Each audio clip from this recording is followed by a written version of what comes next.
Bienvenidos, amigos telespectadores, a una nueva edición del programa diocesano de Par en Par, que comenzamos con un mensaje por parte de nuestro obispo, don Jesús Murgui. Tras las palabras de don Jesús, entrevistamos al misionero Pedro Martínez, sacerdote diocesano que lleva más de 25 años en Perú. Seguiremos con algunas noticias sobre las actividades de la Iglesia Universal, singularmente del Papa Francisco. Después tendremos un comentario al Evangelio del domingo y finalizaremos con breves noticias de la actualidad diocesana. Nos encontramos frente a una celebración litúrgica que sobre todo en la Iglesia Oriental tiene una especial importancia. Es la fiesta del bautismo de Jesús, una celebración que continúa esa línea de manifestaciones del Señor, de Dios que ha venido en Jesús a nuestra humanidad y que viene a ser casi en nuestra Iglesia como el gran broche de oro, la gran clausura de este tiempo de Navidad. La fiesta del bautismo de Jesús, en el bautismo de Jesús se manifiesta que el Hijo está en medio de nosotros, que comienza el camino de su vida pública, un camino de milagros, de palabras, de salvación. Y yo quisiera compartir con vosotros que también inicio, como Jesús, no la vida pública, sino la visita pastoral, precisamente en esta fiesta del bautismo de Jesús. La visita pastoral es una tarea que tiene que realizar el obispo, no ya visitando como yo he hecho ya en tantísimas y tantísimas parroquias, con motivo de 1000 razones, fiestas, celebraciones y circunstancias, sino es una visita sistemática, con una preparación, con un encuentro con el Consejo de Pastoral, con una Eucaristía muy especial en cada comunidad parroquial que visito. Este año, si Dios quiere, la visita pastoral me lleva al arciprestazgo V de aquí, de la ciudad de Alicante, me llevará después al arciprestazgo de Torrevieja, al sur, y terminaremos este año, el tercer arciprestazgo será el de Villena, en el extremo norte de la diócesis de Orihuela-Alicante. Os deseo una feliz celebración del bautismo de Jesús. Os invito a seguir respirando el aire de la Navidad, de que Jesús es el gran regalo de Dios para nuestra vida, en el marco de este año de la misericordia, y os pido que recéis por mí para que sea un buen servidor, un buen obispo, que sirve, que se acerca, que hace presente a Jesús en la visita pastoral. Muchas gracias y feliz semana a todos. Un saludo muy cariñoso a los espectadores de nuestro programa diocesano de Par en Par. Con el comienzo del nuevo año volvemos una semana más a vuestros hogares. Muchas gracias por atendernos. La fiesta de la Epifanía, más conocida popularmente como la de los Reyes Magos, es muy antigua en la Iglesia. Su significado más importante es que Jesús se encarnó para salvar a todos los hombres, no solo al pueblo judío. Por eso, esta fiesta tiene un significado misionero. Desde hace ya muchos años, nuestra diócesis envía a sacerdotes, religiosos y laicos a diversas partes del mundo como misioneros, sobre todo a América. Hoy le hemos pedido a uno de ellos que nos cuente su experiencia. Es muy difícil definirse uno a sí mismo, pero te podría decir, me llamo Pedro, soy sacerdote de la Iglesia Diocesana de Alicante, me ordené en el año 82, los 6 primeros años estuve en Petrel de vicario y después en el 88, pues movido por esa llamada que nuestra Iglesia Diocesana había hecho con la diócesis hermana de Chimbote, en el año 88 tuve la suerte de irme allí a Perú, que para mí fue una alegría. Son varios los sacerdotes, religiosos y laicos de nuestra diócesis que han estado o están en América, sobre todo en Perú. Nuestro protagonista de hoy, Pedro Martínez, lleva unos meses en España descansando después de una larga e intensa actividad en Lima, la capital peruana. Pero, ¿cómo comenzó esta aventura? No fue una ocurrencia de un día para otro, ¿no? Yo desde que estaba en el seminario, allá por el sexto de bachiller, del antiguo bachiller, pues tenía esa inquietud e incluso había hecho alguna convivencia con con bonianos, estuve un mes, una experiencia, me di cuenta de que lo mío no era una vocación religiosa, sino era una vocación diocesana, la vida de comunidad no era mucho lo mío, y entonces, pero no perdí esa inquietud. Cuando me ordeno sacerdote, se lo dije al rector, a don Vicente, que yo quería irme para América Latina por la cuestión del idioma, ya que soy muy corto para los idiomas, y me dijo el obispo que tenía que esperar. En el año 88, Casma se queda sin sacerdotes diocesanos, se queda solamente uno que estaba muy enfermo, y entonces en agosto me llaman, y en octubre ya estaba yo allí.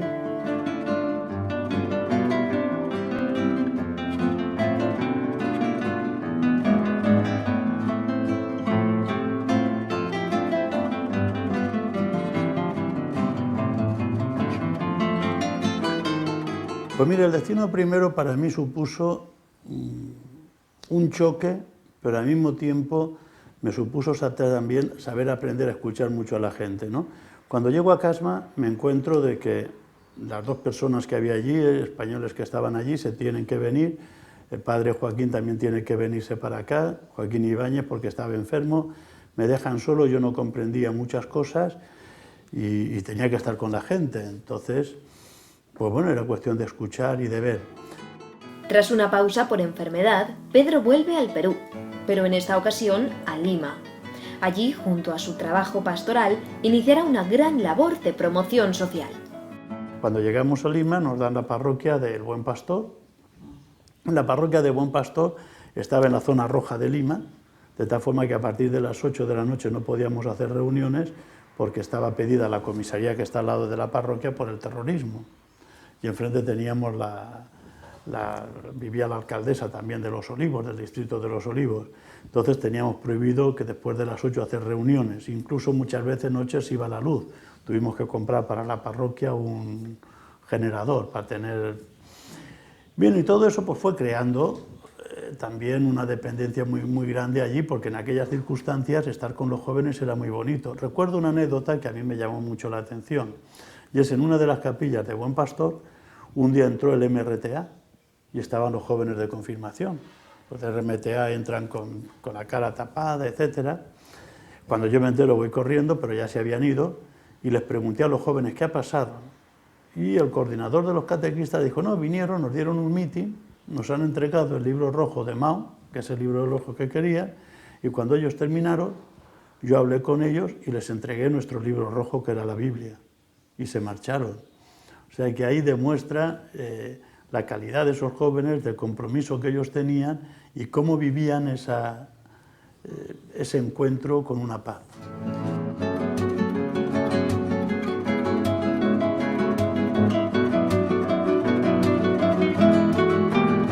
Cuando llegamos Rafael y yo a Buen Pastor, había un colegio pequeño, con 2 turnos, mañana y tarde. Dimos cuenta que había que cambiar cosas, para hacerlo solamente un turno, empezamos una reforma educativa.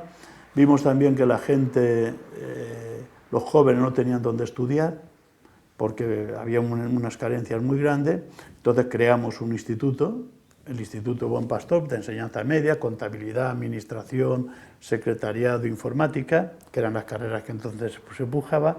Y en el 97, cuando se crea la nueva diócesis y viene nuestro obispo, se da cuenta de que esto es una realidad que hacía falta seguir aumentando y nos encarga de que ese proyecto educativo continuase. Entonces, como diócesis, empezamos a coger otros colegios en distintos asentamientos humanos.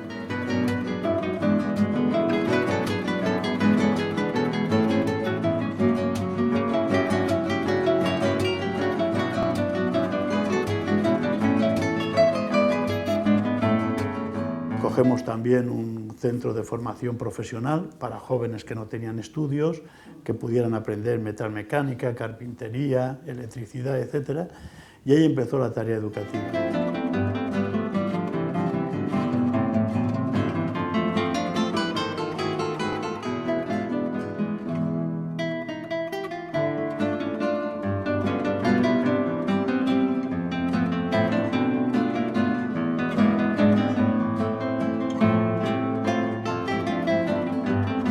Posteriormente, en el año 2000, el obispo ve y dice, pero ¿y por qué no creamos una universidad? Y entonces, desde Buen Pastor, que teníamos parte de la infraestructura, se empezó a crear esa universidad.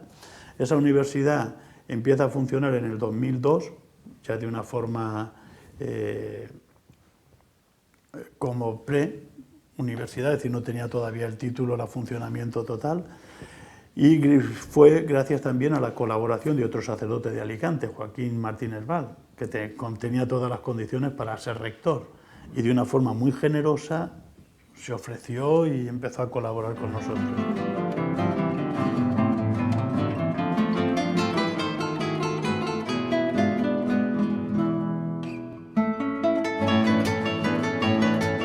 Después, esta universidad que lleva nuestra diócesis con la colaboración muy grande de Comunión y Liberación, vieron la necesidad de expandirse también a otros sitios, por ejemplo a la selva, donde en Atalaya pues hay lo que se llama un centro de la universidad que es EBI, Educación Bilingüe Intercultural, porque ¿qué es lo que pasaba? Si venían los chipivos o si venían los axánicas, venían a Lima para estudiar, después no querían regresar, entonces mejor es llevar la universidad a la selva para que allí, en su idioma y en castellano, por eso se llama bilingüe intercultural, pues se vaya haciendo. Y ahí la universidad está haciendo un papel muy grande. Bueno, los colegios que se han hecho, en la gran mayoría, quitando el Buen Pastor, que es un colegio de paga, que es un colegio donde ves clase media un poquito alta, y de ahí sacamos medios para llegar a los otros colegios, poder subvencionarlos, y a veces también pues sacar dinero de los bancos y después ya se pagará, ¿no? Porque eso, cuando tú debes un sol, tienes un problema, pero si debes millones, el problema lo tienen los bancos, porque ellos tienen que esperar para cobrar, eso es. Entonces ahí nos hemos arriesgado mucho. Entonces, por ejemplo, están esos colegios que están en los asentamientos humanos, como Santo Tomás de Villanueva, o Sagrados Corazones, o Fe de María. Se creó el CEPRO para estos jóvenes y se hizo también un centro Inmaculada para niños de alto riesgo, que son madres solteras o con padres abandonados o que son alcohólicos. Entonces desde los domingos por la tarde los cogemos, los llevamos a este centro de Inmaculada que llevan las Hermanas de la Cruz y están hasta el viernes por la tarde. Entonces están allí en pensión completa, aunque van a estudiar a uno de los colegios de la diócesis.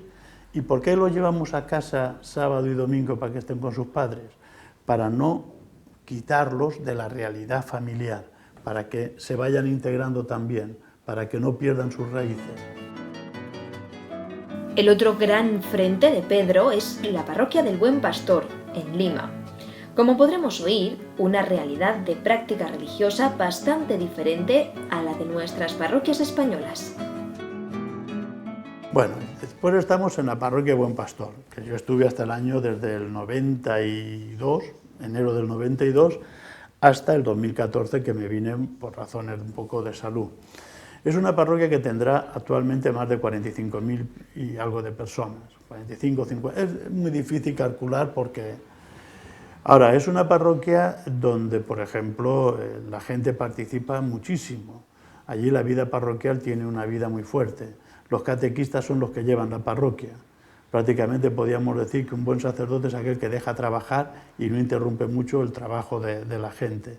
Nosotros, por ejemplo, en la parroquia teníamos 4 equipos de Nuestra Señora, que son los que llevaban los 400 niños que normalmente hay en la catequesis, porque son 2 años y son 220, 230 que comulgan cada año.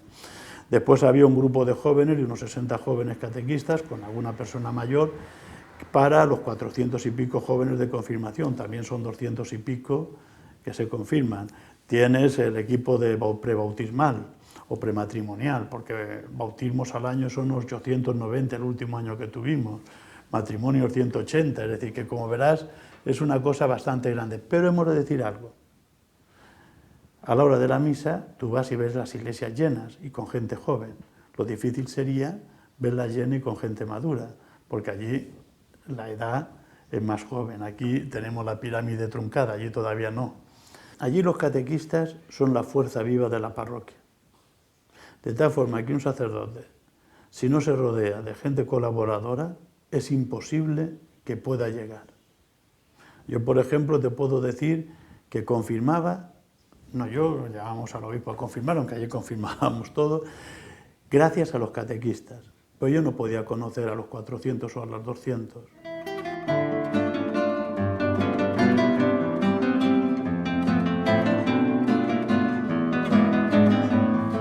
Mira, yo como te dije vine cansado. Entonces en un principio, primer año he estado más bien entre la familia, celebrando misas y no involucrándome mucho en ninguna parroquia y eso.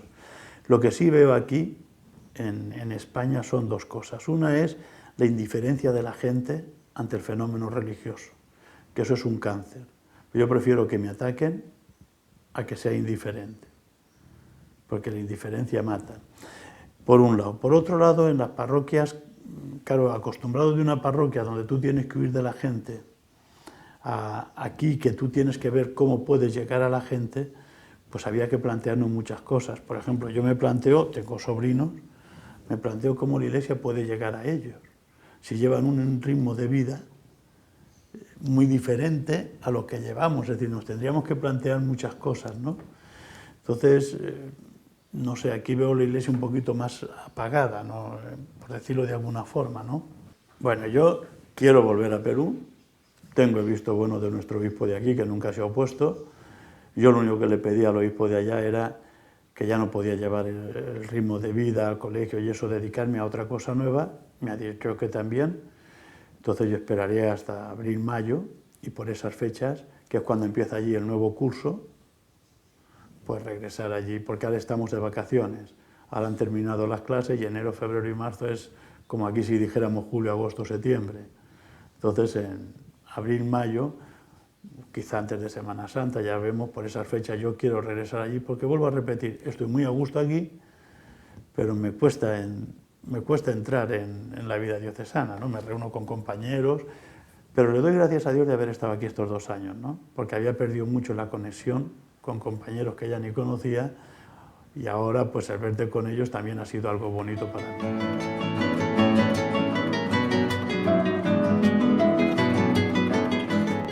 La fe en Jesús y la promoción social deben caminar unidas. Así lo ha entendido este sacerdote diocesano que, Dios mediante, regresará en breve a sus queridas tierras peruanas.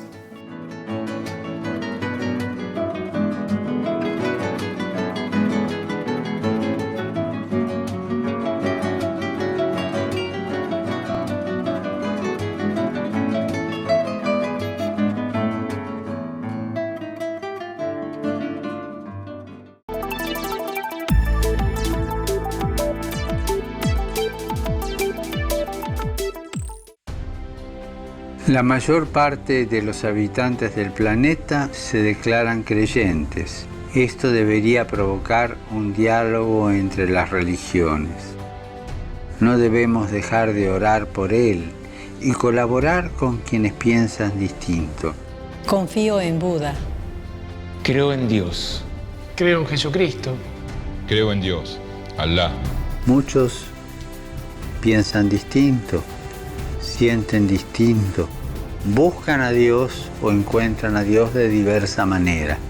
En esta multitud, en este abanico de religiones, hay una sola certeza que tenemos para todos.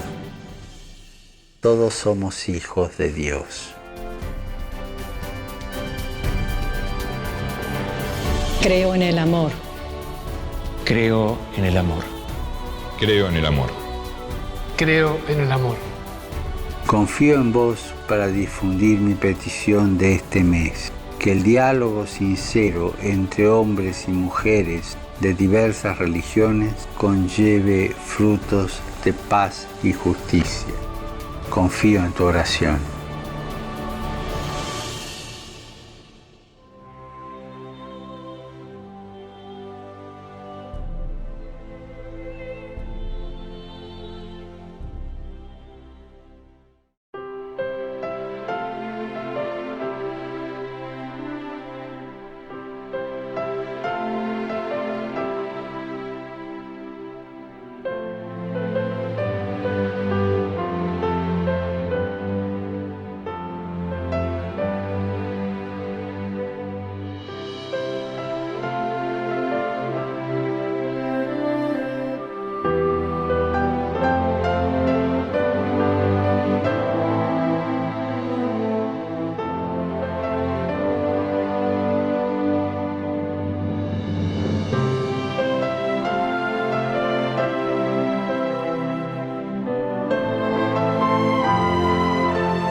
ho deciso di indire un giubileo straordinario che abbia al suo centro la misericordia di Dio. Sarà un anno santo della misericordia.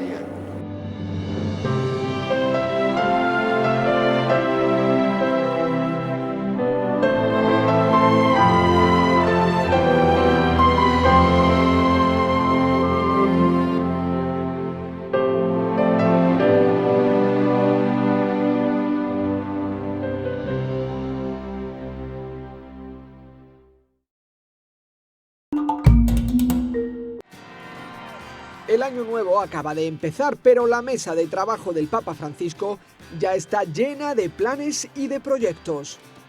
Durante este año, probablemente antes de mediados de marzo, el Papa publicará un documento sobre la familia. Técnicamente se trata de una exhortación apostólica en la que reflexionará sobre las ideas del reciente sínodo. Hace meses insinuó que le gustaría firmar este documento en Nazaret, aunque no sabemos si viajará de nuevo a Tierra Santa para cumplir su sueño. Sí que viajará en febrero a México. El viernes 12 llegará a Ciudad de México y luego visitará los estados de Chiapas, Michoacán y Chihuahua. Si no hay sorpresas, el otro gran viaje del año será en julio a la tierra de Juan Pablo II. El día 31 de julio el Papa clausurará en Cracovia la Jornada Mundial de la Juventud ante millones de jóvenes. La ceremonia más numerosa del año será probablemente la canonización de la Madre Teresa de Calcuta, que con casi total seguridad será a principios de septiembre. Este año comenzará a concretarse la simplificación de la Curia Vaticana. En enero se esperan los primeros grandes cambios de la Secretaría de la Comunicación y poco después se concretarán las nuevas dos congregaciones, una de laicos y otra de familia, que englobarán la mayoría de los actuales pontificios consejos. Durante este año, 10 cardenales cumplirán 80 años y perderán el derecho a participar en un eventual cónclave. Es una cifra suficientemente alta como para que el Papa decida nombrar nuevos cardenales. En la primera mitad de año deberá concluir el proceso Batilix II. El Vaticano está juzgando a 3 exempleados por filtrar documentos reservados y a 2 periodistas por supuestas presiones para obtenerlos. La próxima vista será el 20 de febrero. El protagonista del año es el Jubileo de la Misericordia. Por eso el Papa Francisco tiene previsto realizar cada mes un fuerte gesto de misericordia. Conociéndole, es probable que sean bastante significativos. Sin duda regalarán escenas inolvidables a este año.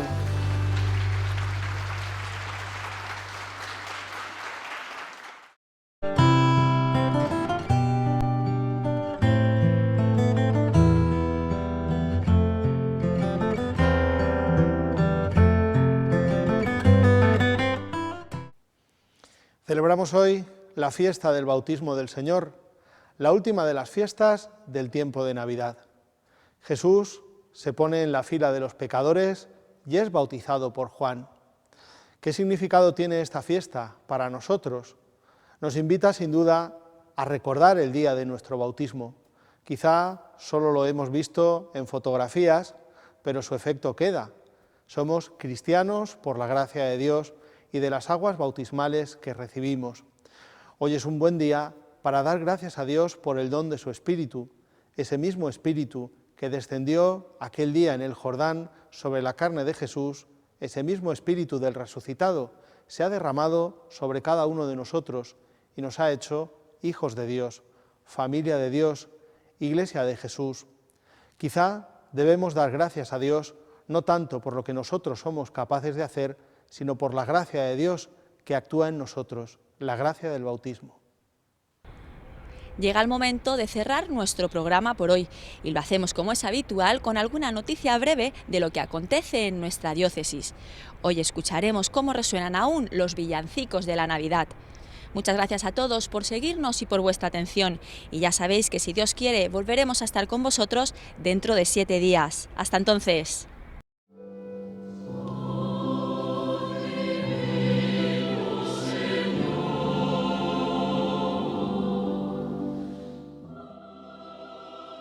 La Concatedral de San Nicolás celebró en la tarde del día 2 de enero el concierto de Epifanía con un programa muy variado de piezas, entre las que encontramos clásicos, musicales y villancicos.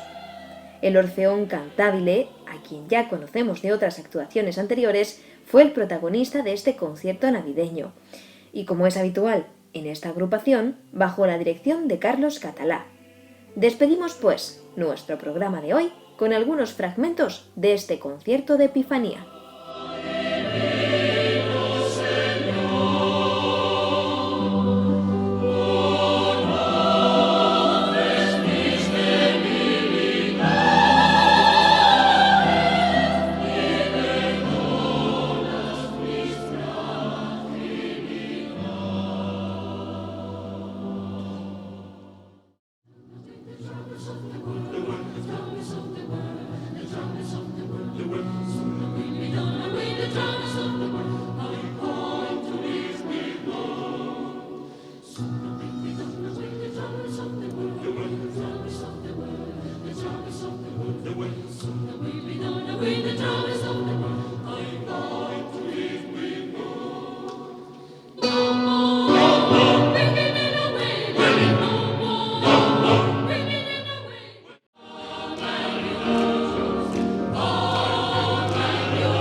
If I